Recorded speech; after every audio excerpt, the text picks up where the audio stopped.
అవినాష్ చెప్పుమ్మా. దగ్గరలో ఉన్న మెడ్ప్లస్ కు వెళ్ళి మెడ్ప్లస్ బ్రాండ్ మెడిసిన్స్ అని అడిగి కొనుక్కునరా. అక్కడ 50 to 80% తగ్గింపుకు వస్తుంది. మీరు తీసుకునే అదే మందులు, అదే నాణ్యమైన మందులు, కానీ సగం ధరకే. అమెరికాలో అదానీపై అవినీతి కేసు నమోదు కావటం దేశ రాజకీయాల్లో దుమారం రేపుతోంది. ఈ నేపథ్యంలో తెలంగాణ సీఎం రేవంత్ రెడ్డి కీలక ప్రకటన చేశారు.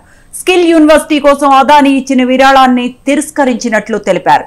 అదానీ డబ్బు తెలంగాణకు వద్దన్న ఆయన 100 కోట్లు నిరాకరిస్తూ అదానీకి లేఖ రాశామని స్పష్టం చేశారు. స్కిల్ ఇండియా యూనివర్సిటీ కోసం ఏ సంస్థ నుంచి కూడా తెలంగాణ ప్రభుత్వం ₹1 తీసుకోలేదన్న ఆయన ప్రస్తుతం జరుగుతున్న పరిణామాల నేపథ్యంలో ఈ నిర్ణయం తీసుకున్నామన్నారు. అదానీ వివాదంతో తెలంగాణకు సంబంధం లేదని తెలియజేశారు తెలంగాణ సీఎం రేవంత్ రెడ్డి. ఇదే అంశానికి సంబంధించిన విశ్లేషణ మా చీఫ్ ఎడిటర్ రమేష్ కంద్ర గారు అందిస్తారు. సార్, అంటే అదానీ ఇచ్చిన 100 కోట్లని తిరస్కరించారు. అదానీ అంటే కార్పొరేట్ సోషల్ రెస్పాన్సిబిలిటీ కింద 100 కోట్లు ఇచ్చారు, దాన్ని మేము తిరస్కరిస్తున్నాము అని అన్నారు. అంటే ఇది ఒక సంచలన నిర్ణయం అని అనుకోవచ్చా సార్? అదానీ వ్యవహారం వివాదాస్పదమైంది ఒక కేసులో. ప్రస్తుతం జగన్మోహన్ రెడ్డి గారు ఇతరులు సోలార్ పవర్ కొనుగోలు వ్యవహారంలో, అది కాకుండా గతంలో కూడా చాలా ఉన్నాయి. అయితే దాని మీద బీఆర్ఎస్ వాళ్ళు రేవంత్ రెడ్డి ప్రభుత్వాన్ని విమర్శిస్తున్నారు. ఏంటి, రేవంత్ రెడ్డి ప్రభుత్వం అంటే కాంగ్రెస్ ప్రభుత్వం కదా, కాంగ్రెస్ ప్రభుత్వం లేక కాంగ్రెస్ పార్టీ అదానికి వ్యతిరేకంగా మాట్లాడుతుంది, అదాన్ని అరెస్ట్ చేయాలని చెప్పి డిమాండ్ చేస్తోంది రాహుల్ గాంధీ వీళ్ళందరూ. మరో పక్కన ఇక్కడ రేవంత్ రెడ్డి అదానీతోటి చట్టపట్టాలు వేసుకొని తిరుగుతున్నాడు, ఆయనతో మాట్లాడుతున్నాడు, ఆయన పెట్టబోయేటువంటి కంపెనీలకు స్వాగతం పలుకుతున్నాడు, ఆయన ఇస్తున్న డబ్బును తీసుకుంటున్నాడు. ఇది వీళ్ళ విమర్శ. అందుకోసమని దాన్ని తిరగొట్టడానికి రేవంత్ రెడ్డి ప్రెస్ మీట్ పెట్టి ఆయన 100 కోట్ల రూపాయలు ఇస్తాను అన్నాడు. యంగ్ ఇండియా స్కిల్ యూనివర్సిటీకి ఇచ్చేది డొనేషన్. అది కార్పొరేట్స్ అందరి దగ్గర నుంచి కూడా వీళ్ళు ఇన్వైట్ చేశారు, మీరు ఇవ్వదలుచుకుంటే మాకు ఇవ్వచ్చు దీని కింద అని. అయితే ఇంకా ఎవరి దగ్గర డబ్బులు తీసుకోలేదు, ఎందుకంటే ఇన్కమ్ ట్యాక్స్ ఎగ్జంప్షన్ ఇంకా రాలేదు, ఈ మధ్యనే వచ్చింది లేటెస్ట్గా. అందువల్ల ఇప్పటివరకు ఎవరి దగ్గర నుంచి డబ్బులు తీసుకోలేదు మేము. కాబట్టి బీఆర్ఎస్ వాళ్ళు చెప్తున్నట్టు మేము డబ్బులు తీసుకున్నాం అదానీ దగ్గర అనేది అబద్ధం అనేది ఒక పాయింట్. ఓకే, ఏదో క్లారిటీ ఇచ్చాడు.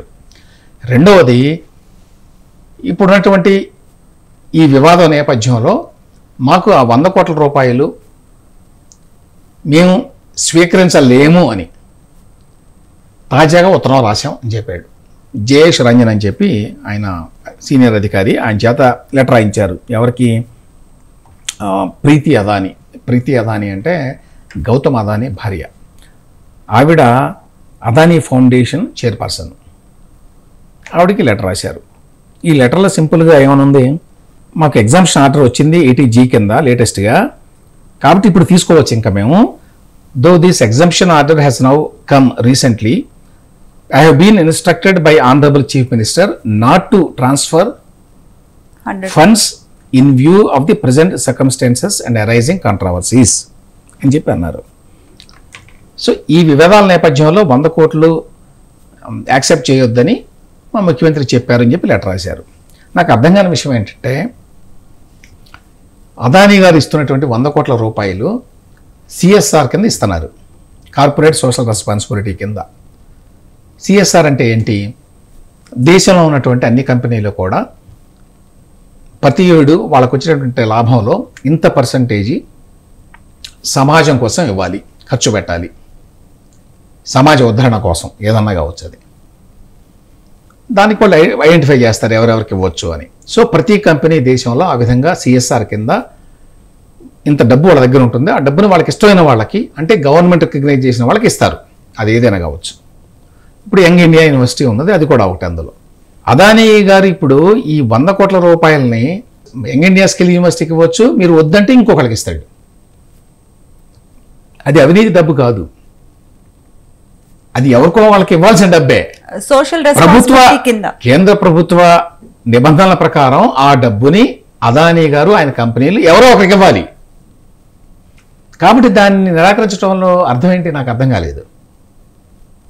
ఈ డబ్బు తెలంగాణ కాకపోతే, స్కిల్ యూనివర్సిటీ కాకపోతే మరొక యూనివర్సిటీకి ఇస్తారు, ఇవ్వాల్సిందే ఆ డబ్బు. ఆ డబ్బు ఇస్తే మళ్ళీ అదానీ గారు ఆ డబ్బు తీసుకుని జేబులో పెట్టుకోవడానికి వీల్లేదు. అది సిఎస్ఆర్ ఫండ్. సిఎస్ఆర్ ఫండ్ అంటేనే బయట వాళ్ళకి ఇచ్చేది ఈటీజీ కింద.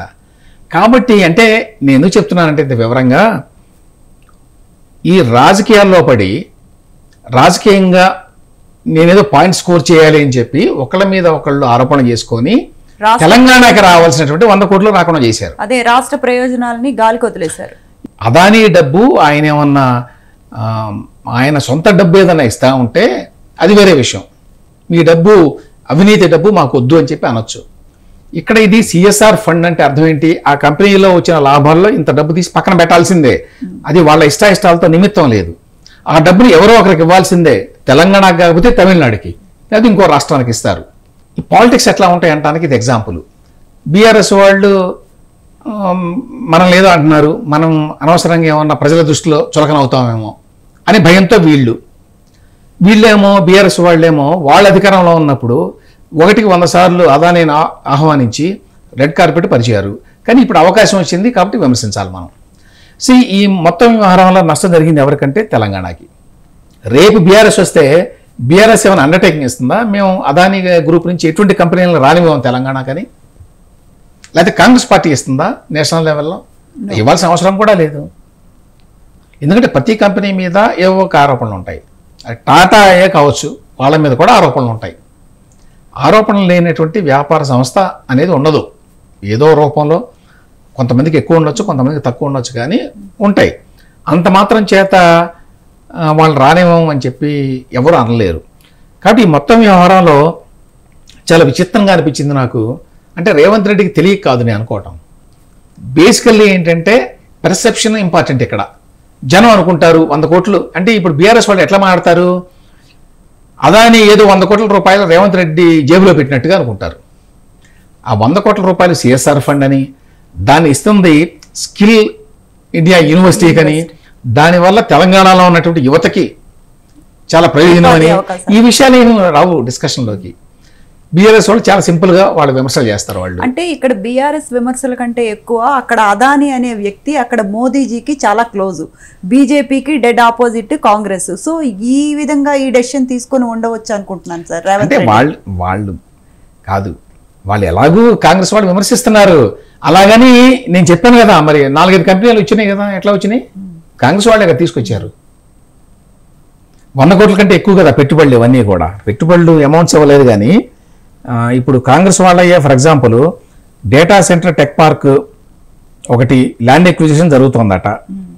Logistics park and dry port at Ramannapeta, ఇది ల్యాండ్ ఎక్విజిషన్ జరుగుతోంది. ల్యాండ్ ఎక్వైరీ చేశారట ఆల్రెడీ. అలాగే పంప్డ్ స్టోరేజ్ ప్రాజెక్టు 5000 మెగావాట్స్ ఈ ప్రపోజల్ స్టేజ్లో ఉందట. సిమెంట్ గ్రైండింగ్ యూనిట్ రామన్నపేట, ఇది కూడా కాంగ్రెస్ పార్టీయే. సో ఇవన్నీ మరి ఎట్లా తీసుకుంటున్నారు? దానికి దీనికి సంబంధం లేదు. అంటే ఆ సందర్భాన్ని బట్టి దీనివల్ల మనకు రాజకీయంగా లాభమా నష్టమా అనే దాన్ని బట్టి అప్పటికప్పుడు తీసుకుంటున్న నిర్ణయం.